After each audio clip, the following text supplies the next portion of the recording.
All right, welcome to Module 3. I hope this finds you warm. The polar vortex is brutal, especially here. We have livestock, and so making sure everybody has water that is not frozen to drink is essential. So it's busy. All right, so this module, we are looking at life writing. So things we write about ourselves. So we're looking at memoirs. A memoir, this is All the Best, George Bush. This is the 41st President of the United States.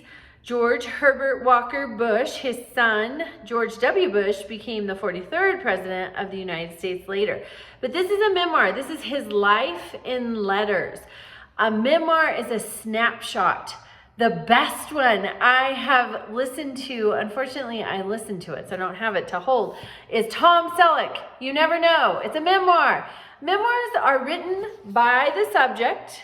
So these are George H.W. Bush's letters. Written by him. Memoirs are written by the subject, but they're not a complete life story. They are not an autobiography. They are a snapshot, or various snapshots, such as various letters throughout his life. Tom Selleck's, which is awesome, it's titled You Never Know, are various instances throughout his life. It's not an exhaustive life story. It's instances throughout his life, little snapshots in time, and it is fabulous. Okay, this one is good too. This one is also good, but George H.W. Bush is not Tom Selleck. Okay, this, Bibi, My Story. This is more of an autobiography. Benjamin Netanyahu is the Prime Minister of Israel. This goes through birth to today. That's an autobiography.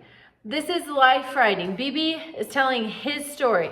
And it's interesting, when we write, we are often not our harshest critics, especially if you're going to write something that other people are going to read, or maybe not going to tell all of our sins. And so that's where biographies come in handy.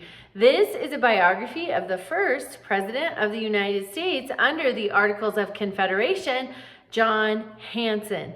And what's interesting about biographies, they are written by someone other than the subject. So autobiographies and memoirs are written by the subject. Biographies are written by somebody else. And in some ways, that can be helpful. You might get more context for sure, more historical background, information about parents, and things that you may not want to share if you're writing your own story. So that's the purpose and use of each one. And a lot of times biographies come later. For example, this Peter Michael, he's not a contemporary of John Hanson. He's looking at it through a lens of the past. That's helpful. So that's the difference. Biographies, autobiographies, and memoirs. All are true, all are nonfiction, or at least that's the goal. But a biography is written by someone other than the subject.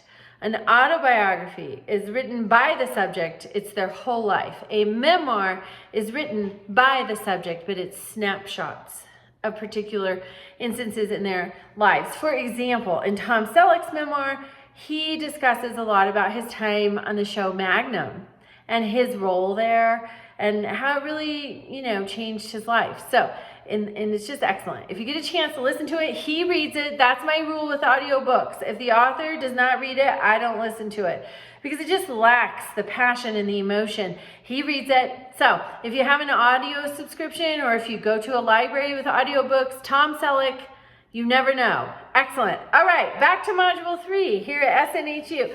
So this week we have a required discussion. So make sure you participate in the discussion. And then you have a profile assignment, ideally an individual who is significant in your Module 7 project. Remember, all of these assignments are leading up to the Module 7 project. So somebody significant in your Module 7 project. Always check out the rubric and guidelines. It's going to guide you through exactly what to do, what to submit, and check them out. Read closely the discussion prompt. A lot of people struggle with replies. Discussions rely heavily on replies. So if you're struggling, there are suggestions, prompts for your replies in the directions. So check those out. Reach out to me with questions. Today's inauguration day. If you're just up for a historical exercise, maybe investigate when January 20th became inauguration day, and where is that codified? Where is it written down? All right, have a wonderful week. Reach out to me with questions, and I'll see you in the discussion.